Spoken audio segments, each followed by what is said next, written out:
The summer the Caldwell Ranch nearly died. Nobody came to save it. Nobody except a man with no name on his lips, no past in his eyes, and hands that had clearly known more pain than any one person should carry. He arrived on a Tuesday. He left a scar on her heart that would never fully heal.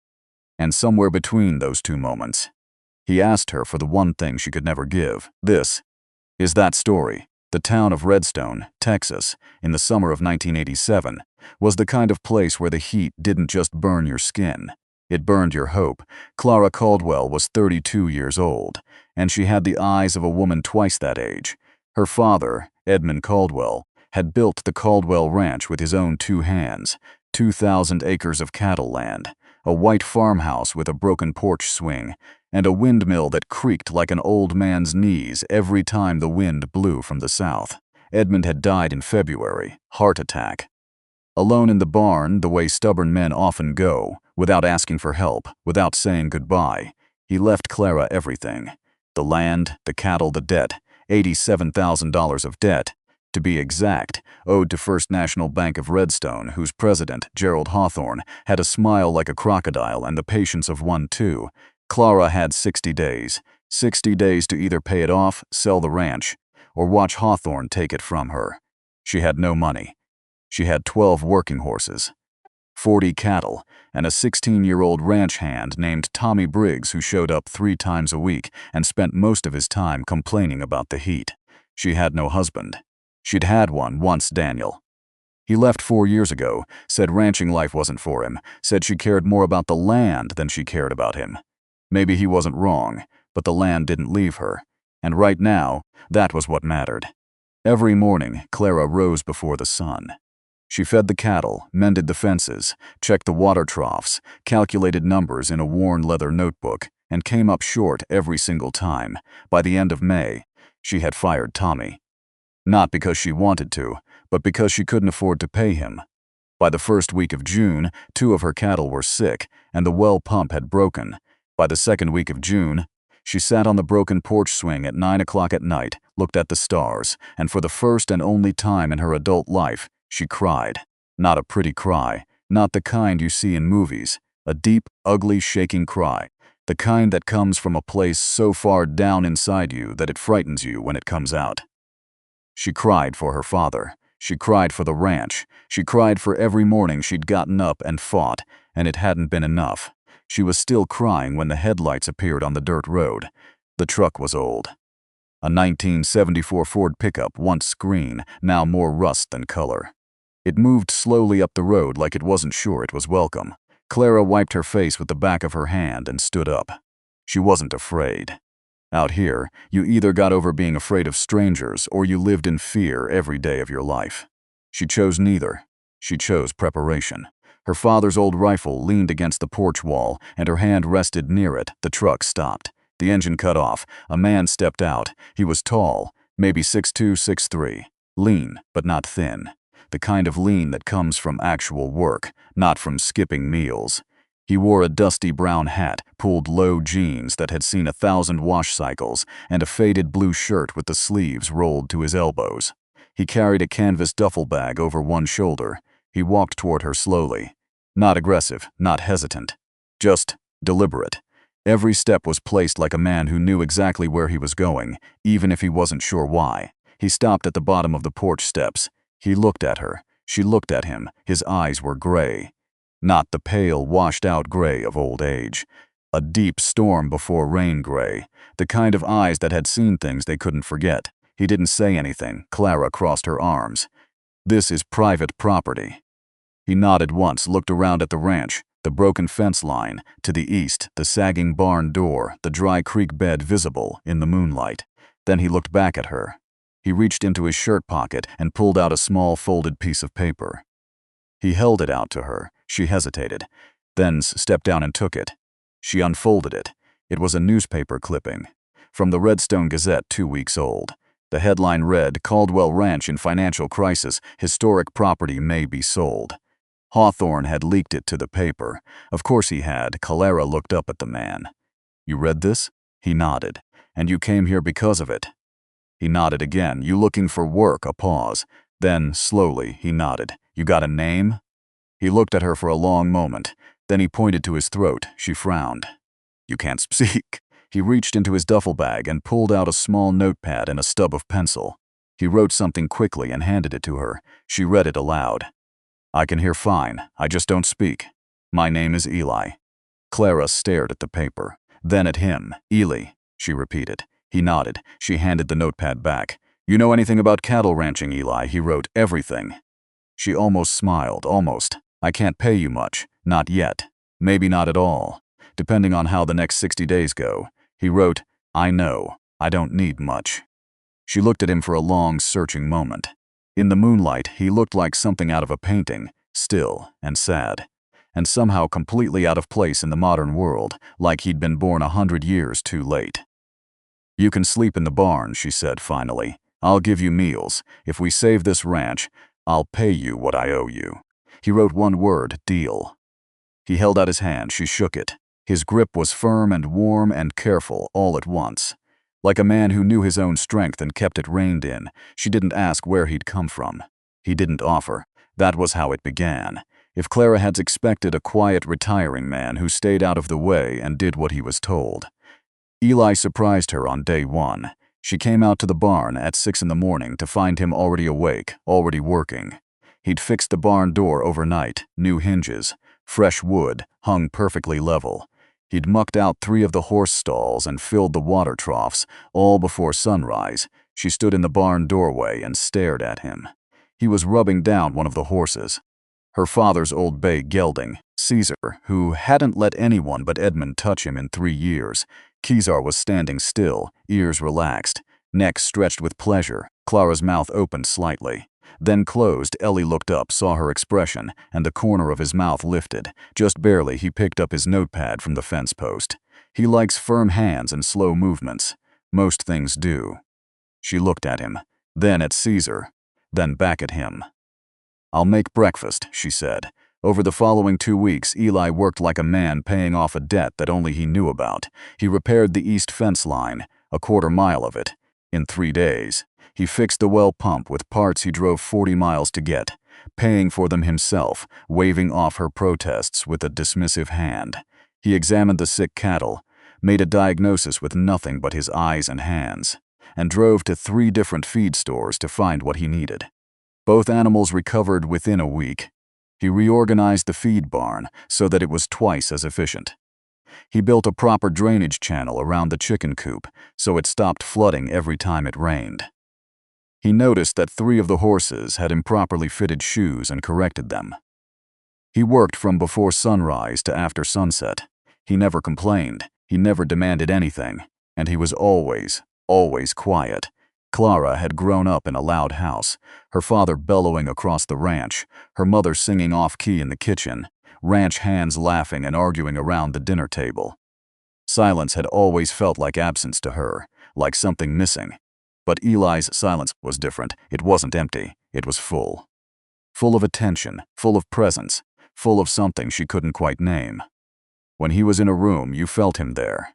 Not intrusively, just solidly, like a tree that had been standing for 100 years and intended to stand for 100 more. She started talking to him at dinner, not because she expected answers. She'd learned quickly that he communicated in small gestures, nods, the occasional note, and expressions that were surprisingly readable once you learned his language. She talked because he listened, completely, without interruption, without the anxious habit some people had of formulating their response while you were still speaking. He simply listened. And when she finished, he'd look at her in a way that made her feel heard, in a way she hadn't felt in years. She told him about her father, about how hard he'd been, and how much she'd loved him, and how those 2 things had lived together uncomfortably her whole life. She told him about Daniel, about the marriage, and the leaving, and the particular loneliness of being abandoned by someone who was supposed to choose you. She told him about the ranch, not the financial reality, but the spiritual one, what it meant to her. The way the light hit the pasture at 7 in the morning. The sound of cattle in the distance. The smell of hay and horses and Texas summer. Ellie listened to all of it. One evening after she'd talked for almost an hour straight and finally laughed at herself. Lord, I'm sorry. I don't know why I keep telling you all this." He picked up his notepad and wrote, "Because you've been carrying it alone for a long time. Things get heavy when there's nobody to set them down with." She read it twice.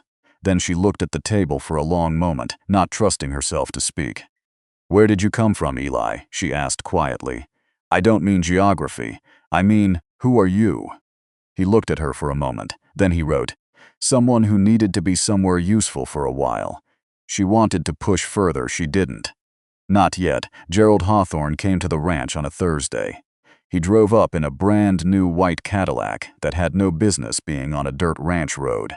He was 55, heavyset, with the kind of confident man's belly that he carried like an achievement. He found Clara mending fence near the northern pasture. Ellie was 30 feet away, working silently. Hawthorne looked at Eli for a moment, then dismissed him the way powerful men dismiss people they consider beneath them, without a second thought. "Miss Caldwell," he said, tipping an imaginary hat. "Just checking in. Neighborly, you understand."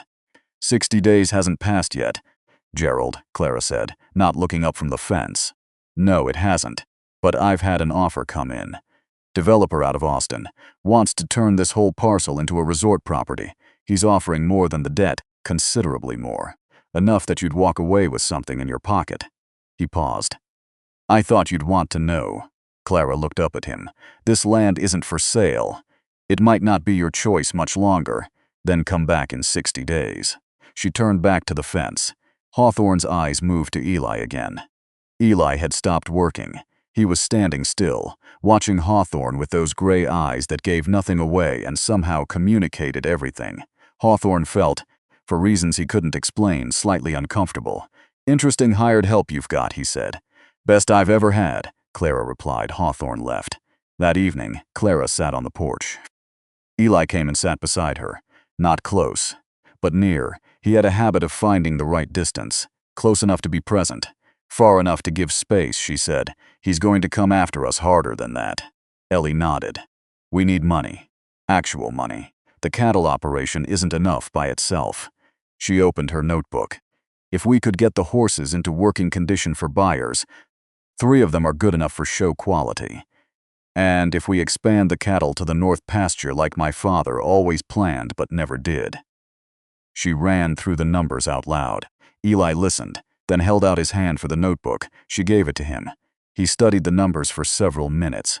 Then, on a fresh page, he started writing, not a note but calculations. A detailed plan, reorganizing her numbers, adding projections she hadn't thought of, sketching out a timeline. She watched him work. When he handed it back, she went over it carefully. "This works," she said slowly.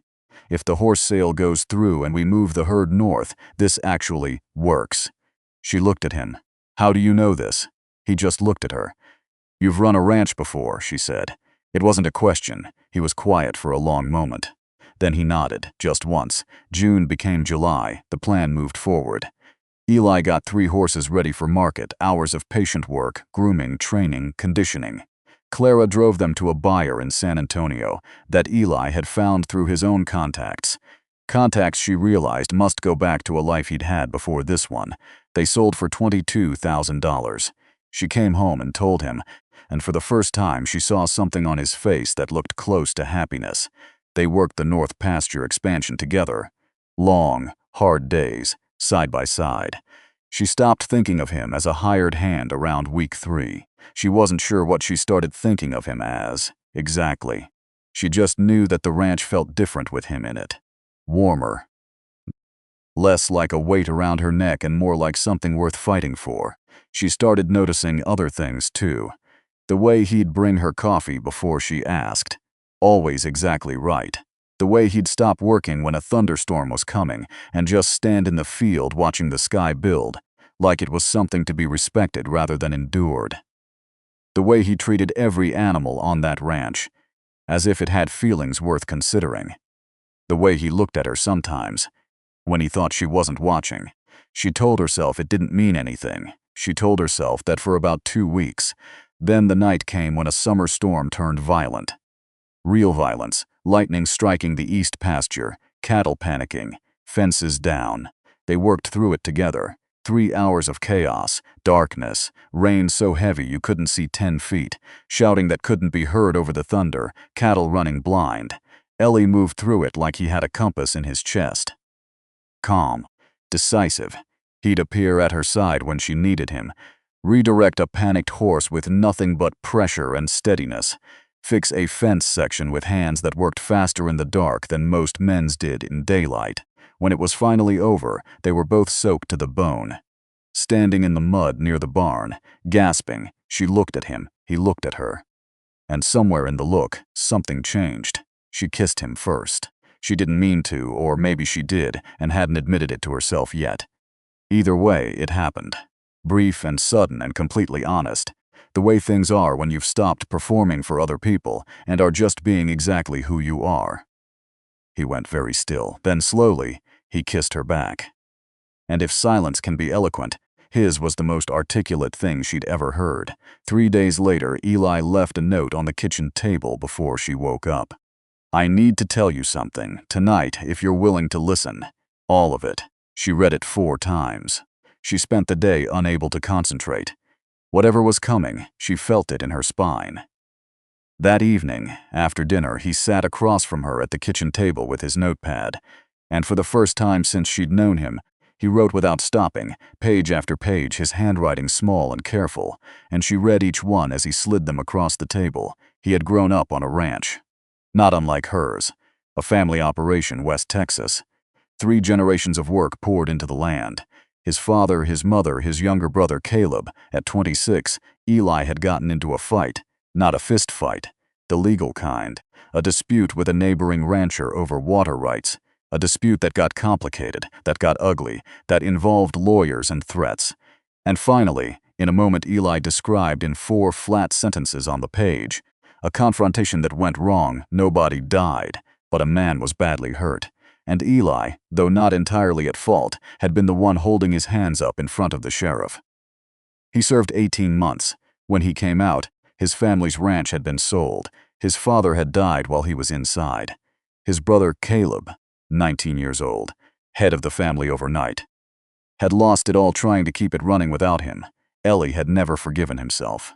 He'd spent the next 12 years moving, ranch to ranch, state to state, never staying long enough to put down roots, never allowing himself to want anything too permanent. He'd lost his voice. Not medically, not physically. The doctor who examined him after the legal trouble called it functional mutism, the body's way of responding to unbearable psychological weight. He could make sounds, the doctor said. The mechanism worked. He simply didn't. He hadn't spoken in 11 years. I saw your story in the paper, the last pages read, and I thought, here is someone about to lose what I couldn't protect, and I thought if I could help you keep it, maybe that's worth something. Maybe that counts for something. I didn't plan on anything else happening. I didn't plan on you. Clara sat very still. She looked up from the pages. He was watching her. Bracing for something, she realized. For her to pull back. For her to look at him differently now. She reached across the table and put her hand over his. Thank you, she said, for telling me. He exhaled. Then he wrote one more line. There's something I need to ask you. When this is over. When the 60 days are up, ask me now, she said. He shook his head. When it's over. Day 58. Gerald Hawthorne didn't wait for the deadline. He showed up with a lawyer, a court order, and 3 other men Clara didn't recognize. He claimed there was a secondary lien on the property. Obscure, buried in paperwork her father had signed 15 years ago. That gave him the right to accelerate foreclosure. Clara's hands were shaking when she read the document. She looked at Eli. Ellie looked at the document for a long time. Then he went to his duffel bag. He'd been making calls, she realized. Over the past week, she'd seen him drive to the payphone at the gas station 6 miles away multiple times. She hadn't asked. She should have asked. He pulled out a manila envelope. Inside was a counter document, a response prepared by a property law attorney in Abilene, someone Eli had apparently been in contact with for days. It laid out, page by detailed page, why the secondary lien was invalid. Procedural deficiencies in its original filing, a missed recording window, and most critically, her father had never been properly served notification. which under Texas law made the lien unenforceable. Hawthorne's lawyer read it, then read it again. Hawthorne's face moved through several colors. Clara stood perfectly still, watching it all, her heartbeat so loud in her ears she could barely hear. Ellie stood beside her, just to her right. Solid and quiet and completely unafraid, the lawyer pulled Hawthorne aside. They spoke in low voices for several minutes. Then Hawthorne looked at Clara with an expression she'd never seen on him before. Defeat. "We'll be in touch," he said. They left. They never came back. On day 60, Clara walked into First National Bank with a cashier's check. The horse money, the expanded cattle sales. 2 fence-building contracts Eli had quietly negotiated with neighboring ranches, and paid off $84,000 of an $87,000 debt. She left with a receipt, a payment schedule for the remaining $3,000 over 18 months, and a feeling she hadn't had since before her father died. Like the ground was solid beneath her. Like she was going to be okay. She found Eli at sunset, sitting on the fence rail at the edge of the north pasture. Watching the cattle in the evening light, she climbed up beside him. They sat for a while without anything between them. The light was turning golden and low, and the pasture smelled like dry grass and warm air, and something that in that moment she could only call peace. "We did it," she said. He nodded. "I couldn't have." She stopped, tried again. "There's no version of this where I saved this ranch without you." He looked at her, then away. She waited. He pulled out his notepad. "I told you I had something to ask you." "I remember," she said. He wrote for a long time. She didn't rush him. When he handed her the notepad, the words were careful and even, but she could feel the weight behind them. "I've been thinking about leaving. I've thought about leaving since about week 2, because I knew this was getting into territory I told myself I wouldn't go into again. Needing somewhere, needing someone. But I stayed. So here is what I need to ask you. And I'm telling you now. Before you answer, I will not be angry if you say no. I will understand completely if you say no. It is by any reasonable standard an impossible thing to ask. I need you to promise me that if I stay, not as a ranch hand, but the other way, the real way, that you will never ask me to leave. Not when I'm difficult, not when the silence gets to you, not when I can't give you something I don't have, not when you find it easier to be with someone who talks. I know what I'm asking. I've never been easy to be with.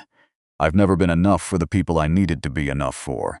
But if you can make me that promises, and mean it, I think I can learn to stop running. I think I can come back to all of it." Clara read it slowly, then she read it again. The light was fading around them. The cattle lowed softly in the distance. Somewhere a horse stamped its foot. She looked at him. "You know what an impossible promise is?" she said. "It's a promise you make to someone who's already been broken by people who didn't keep their word, and you're terrified that you'll be one more person who fails them." He was very still. "You're asking me to be different," she said, "from everyone who left you, or let you down, or decided you weren't worth the quiet." She paused. "And you think that's impossible because everyone always eventually leaves." He said nothing. He didn't move. She took the notepad from his hand. She wrote, "I will not promise you I'll be perfect. I will not promise you I'll never be frustrated, or lonely, or scared. I will not promise you it will always be easy." She handed it back. He read it. She took it back and wrote again. "But I will promise you this. The day I met you, you didn't promise to save my ranch. You just showed up and started working. You didn't ask for recognition. You didn't ask for anything except to be useful. I'm not asking you to be anything except exactly what you are. Stay, Eli, not for the ranch. For me. I promise I will still be here when you look up from whatever you're doing." She handed it to him. He read it. He sat very still for a long, long moment, and then, slowly, he turned to her, and he opened his mouth, and for the first time in 11 years, Eli Cole did something he thought he'd forgotten how to do. He spoke one word, rough and low and broken with disuse, like a door opened after a long, long winter. Okay, just that. Just one word, but it cracked open something in the evening air, and she felt it. She smiled, and he, very carefully, like a man still learning what safe feels like, smiled back. The Caldwell Ranch didn't just survive, it became something. By the following spring, They'd expanded the herd by 40 head and added a small boarding operation for horses that brought in steady income year-round. Tommy Briggs came back, older, taller, less complaining, and brought 2 of his cousins with him. The white farmhouse got a new porch swing. It didn't creak. Ely never became a talker. He never would be. Words for him were still careful, still rare, still chosen with the kind of attention most people give to important decisions. But he spoke to Clara, not always in full sentences. Sometimes just a word or two, in the evening when the work was done, and they were sitting on the new porch swing watching the last of the light leave the sky. Sometimes just her name, which, when he said it, somehow contained everything. The debt was paid off entirely by August. Gerald Hawthorne's bank was investigated by state regulators the following year and lost its operating license. He moved to Austin. Nobody in Redstone missed him. Clara found the original deed to the Caldwell Ranch in a box of her father's papers. He'd written something on the back of it, in his rough, stubborn hand. Land isn't land. It's the people who stand on it and refuse to leave. She framed it. It hung in the kitchen. Ellie read it every morning, and every morning he stayed. Some people come into your life like a storm, loud, dramatic, impossible to ignore. And some people come in quietly. They park an old truck at the end of your road. They fix what's broken. They listen to what you need to say. And they ask for only one thing in return. Not money, not glory, not even your love. Just a promise, the impossible kind, the kind that means, I see you, and I'm not going anywhere. The Caldwell Ranch is still standing, so is Eli. And some promises, it turns out, aren't impossible after all. They're just waiting for the right person to make them.